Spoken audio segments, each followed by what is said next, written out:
Hello students, आज आपण घेऊया इयत्ता 10वी mathematics part 1 first chapter linear equation in 2 variables म्हणजे 2 चलातील रेषीय समीकरणे. यामध्ये आजचा आपला टॉपिक असणार आहे प्रॅक्टिस सेट 1.4 आणि त्याच्यामध्ये आपण घेऊ एक्झाम्पल नंबर फर्स्ट. हे बघा विद्यार्थ्यांना, हा आहे तुमचा प्रॅक्टिस सेट 1.4. याच्यामध्ये आपल्याला सायमल्टेनियस इक्वेशन सॉल्व करायचे.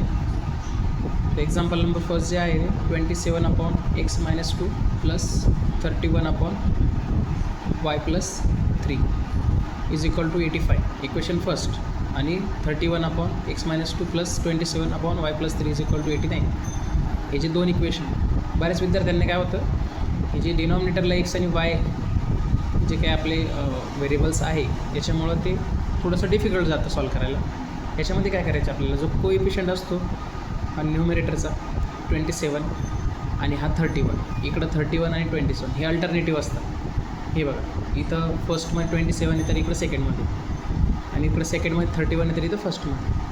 आणि डिनॉमिनेटर सेम आहे बघा, x-2 इकडं y+3 मग आपल्याला काय करायचं, 27ला बाजूला ठेवून 1/x-2 हा 31 बाजूला ठेवून 1/y+3 यांच्या जागी आपल्याला काहीतरी व्हॅल्यू पुट करायची. मग आता इथं आपण याला 1 नंबर आणि याला 2 नंबर इक्वेशन दिले, तर आपण काय करायचं, 27 बाजूला काढलं इथं 1 उरतो, 1/x-2 म्हणजेच 1/x-2 या जागी आपल्याला ठेवायचं आहे p. आणि हा 31 बाजूला काढला तर इथला तर 1/y+3 या जागी ठेवायचं q. म्हणजे आपला 27 आणि या सगळ्या जागी p, 27p येतो आणि 31 या सगळ्याच जागी q, 31q. इथं 31p प्लस 27q असं आपलं एक सिम्पल फॉर्ममध्ये इक्वेशन तयार होतं. म्हणजेच इथं दिसतंय तुम्हाला 27p. p म्हणजे काय, 1/x-2. त्याला आपण काढून टाकले आणि त्या जागी p ची व्हॅल्यू घेतली. नंतर परत आपल्याला ह्या किमती परत वापस ठेवायचे. मग आपल्याला समीकरण 3 आणि 4 भेटतं आहे. 27p plus 31q is equal to 85 आणि 31p plus 27q is equal to 89. आता याच्यामध्ये आपल्याला p आणि qच्या व्हॅल्यू फाइंड आउट करायचं. त्यासाठी आपण ह्या दोन इक्वेशनची एकदा ॲडिशन आणि एकदा सबस्ट्रॅक्शन करू. आता इथं आपण त्याची ॲडिशन करून घेऊ. ॲडिशनमध्ये 27 plus 31 plus 27q 85 plus 89 addition करायची. इथं pची जी ॲडिशन जर केली तर 58p, इथं 58q आणि इथं 174 येतं. आता इथं 58 आणि 174 याला जर 58ने डिवाईड केलं तर 174 58ने डिवाईड होतं आणि इथं 1 1चा तुमचं डिव्हिजन होतं आहे. म्हणजे आपण काय करू, डिवायडिंग बोथ साईड्स बाय 58. मग आपण जर डिवाईड केलं तर इथं प्रत्येकाच्या खाली 58 येईल, इथं पण 58 येईल. आणि मग इथं 58 कॅन्सल होऊन p प्लस q उरतो. आणि तर 174ला जर 58ने डिवाईड केलं आपण तर तो 3चं डिव्हिजन जातो, म्हणजे 3चा भाग जातो. म्हणून इथे येतं आन्सर 3. म्हणजे तुमचं p प्लस q आलं 3. नेक्स्ट इक्वेशन नंबर त्याला द्यायचा 5. त्यानंतर आता एकदा आपण ॲडिशन केली, आता आपल्याला सबस्ट्रॅक्शन करायची. सबस्ट्रॅक्शन केल्यानंतर काय होईल, 27p 31q 31p 27q as it is.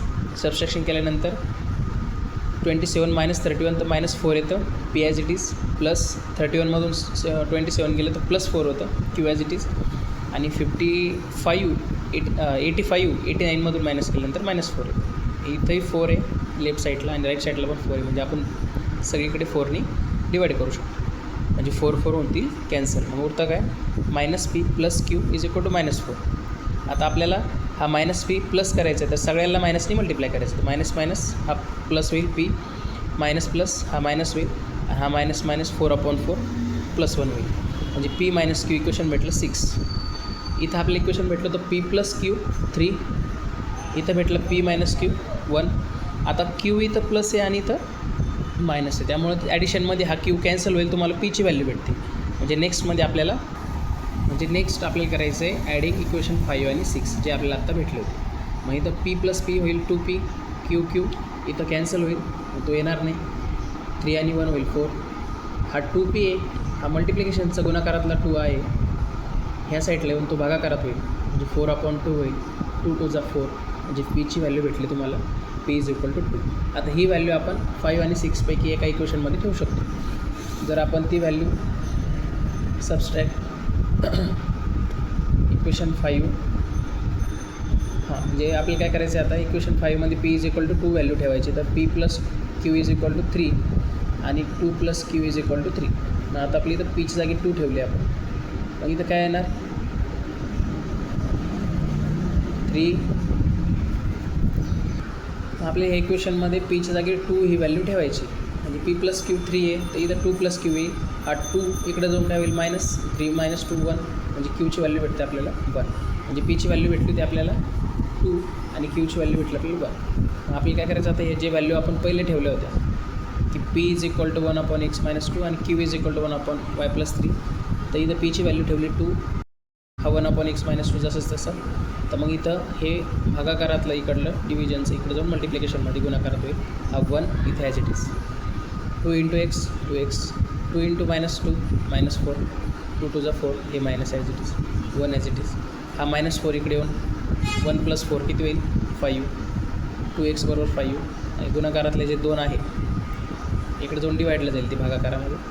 ते होईल 5/2 म्हणजे एक्सची व्हॅल्यू आपली 5/2. तसंच आपण ही जी व्हॅल्यू ठेवली होती y is equal to Q is equal to 1/y+3. तर इथं क्यूच्या जागी तुम्हाला व्हॅल्यू ठेवायची 1 जी आपण फाइंड आउट केली 1/y+3. हा y+3 इकडे जाऊन मल्टिप्लिकेशनमध्ये जाईल. 1 इंटू जर याला केला तर ते y+3 येईल आणि इज इक्वल टू 1. आणि हा 3 प्लसवाला 3 इकडे जाऊन मायनस होईल म्हणजे 1 - 3 - 2 म्हणजे y इज इक्वल टू -2. म्हणजे तो आन्सर येतं x, y बरोबर 5/2, -2 is the solution of the given simultaneous equation. 1.4 मधले हे जे एक्झाम्पल आहे तुम्हाला जर कळालं नाही किंवा एखादी स्टेप नाही कळाली तर व्हिडिओ परत रिवाइंड करून परत बघा आणि काही अडचण असल्यास मला कमेंट्समध्ये कळवा. थँक्यू.